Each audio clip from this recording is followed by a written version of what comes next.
오늘 함께 보실 하나님의 말씀은 마태복음 26장 57절에서 68절 말씀입니다. 예수를 잡은 자들이 그를 끌고 대제사장 가야바에게로 가니 거기 서기관과 장로들이 모여 있더라. 베드로가 멀찍이 예수를 따라 대제사장의 집들에까지 가서 그 결말을 보려고 안에 들어가 하인들과 함께 앉아 있더라.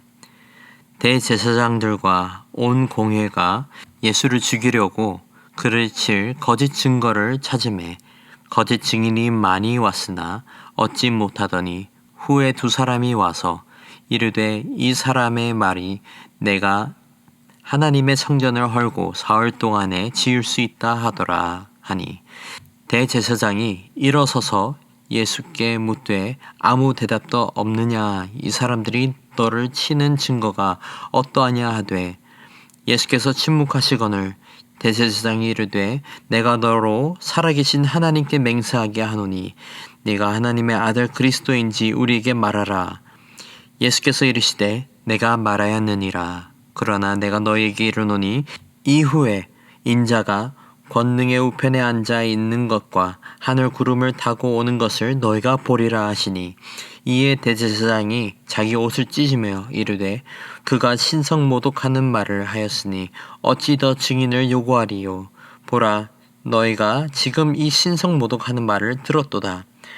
너희 생각은 어떠하냐. 대답하여 이르되 그는 사형에 해당하니라 하고 이에 예수의 얼굴에 침 뱉으며 주먹으로 치고 어떤 사람은 손바닥으로 때리며 이르되 그리스도야 우리에게 선지자 노릇을 하라. 너를 친 자가 누구냐 하더라. 오늘 본문에서는 예수님께서 재판대에 세워져 있습니다. 여기서 재판을 하는 사람들은 대제사장 가야바와 장로들과 서기관들이었습니다. 재판을 할 때에 예수님의 수제자였던 베드로는 멀찍이 예수님을 따라서 하인들 틈에 서서 지켜보고 있었습니다. 그리고 재판은 은밀하게 비공식적으로 또는 불법적으로 시작되었습니다. 그 이유는 합법적인 재판으로는 예수님을 심판할 수 없었기 때문입니다. 먼저 대제사장들과 공회에는 예수님을 치기 위한 거짓 증거를 제시하기 위해서 거짓 증인들을 데리고 왔습니다. 그러나 거짓 증인들을 세우는 노력을 했지만 제대로 된 증거를 하나도 얻지 못했습니다. 본문을 보면서 재판대 위에서 거짓 증언을 한다는 것은 큰 죄가 되었을 텐데 대제사장들이 이렇게 무리하면서까지 거짓 증인들을 모았을까 싶었습니다. 그만큼 그들은 예수님에게 누명이라도 씌워서 끝을 보려 했던 것을 알 수 있었습니다. 그렇게 거짓 증인들로 증언들이 나오다가 한 증인이 예수님께서 요한복음에서 말씀하신 내용에 대해서 지적을 하고 있습니다.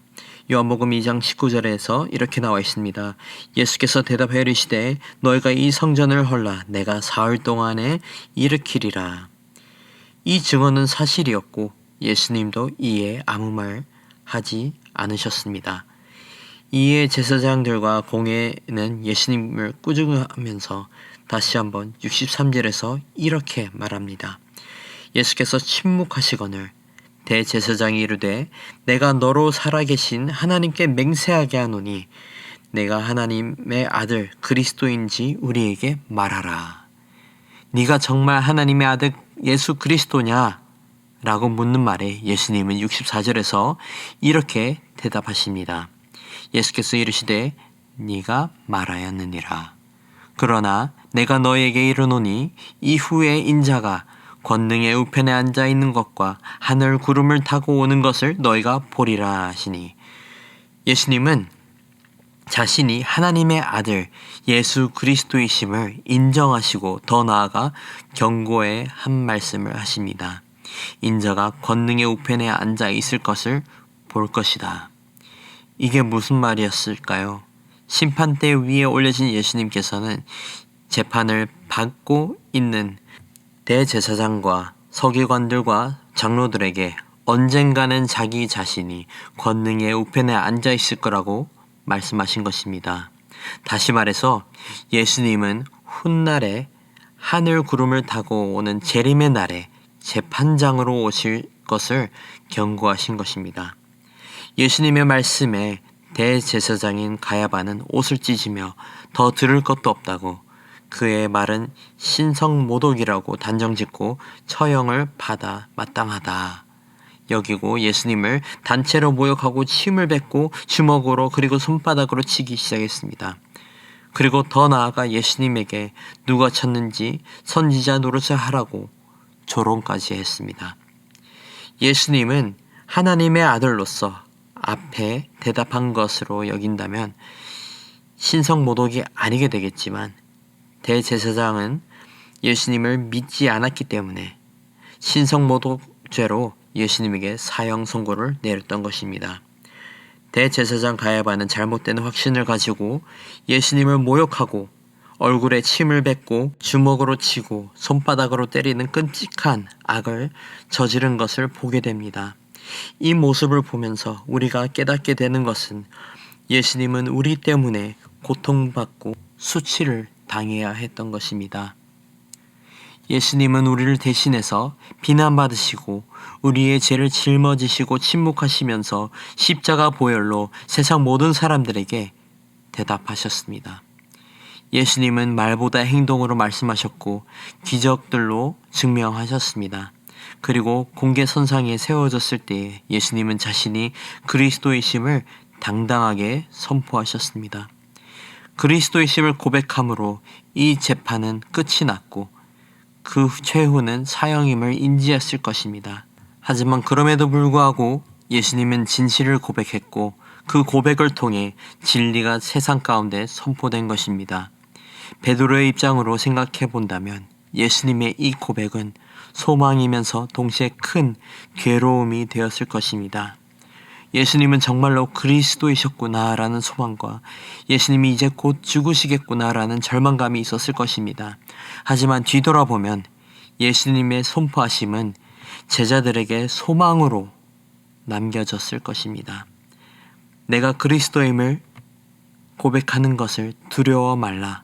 너희 앞에 두려움과 비난과 혐오와 미움이 있을지라도 주인의 제자임을 고백하라. 그리하면 나도 내 아버지 앞에서 너희를 내 제자임을 고백하겠다. 사랑하는 성도 여러분, 그리스도의 이름을 고백합시다. 그 고백에 따라오는 비난과 핍박도 감당하기를 소망합니다. 그렇게 되었을 때 우리의 주인 되시는 그리스도께서 우리를 하나님 아버지 앞에서 인정해 주시는 은혜가 있을 것입니다. 사랑하는 성도 여러분, 예수 그리스도께서 하나님의 아들이시고 구원자이심을 평생토록 당당하게 고백하며 선포하는 은혜가 있기를 소망합니다. 기도하겠습니다. 사랑의 아버지 감사합니다. 우리에게 오늘 말씀을 통해 예수님이 진정한 하나님의 아들이심을 선포되게 하시고 우리도 동일한 고백을 할 수 있는 은혜를 주심에 감사합니다. 아버지, 예수님께서 거짓된 것에는 침묵하시고 참 진리된 것 앞에서 선포하셨듯이 우리도 십자가를 지시는 예수 그리스도를 선포하고 증거할 수 있는 은혜를 허락해 주시옵소서. 거룩함을 힘입어 참 진리 앞에서 당당하게 선포하게 하시고 불합리하고 거짓된 것에는 당당하게 침묵으로 이겨낼 수 있는 믿음을 허락해 주시옵소서. 오직 주의 은혜로 이 땅 가운데 살아가게 하시고 하나님의 기준과 참된 진리 가운데 살아가는 복을 허락해 주시옵소서.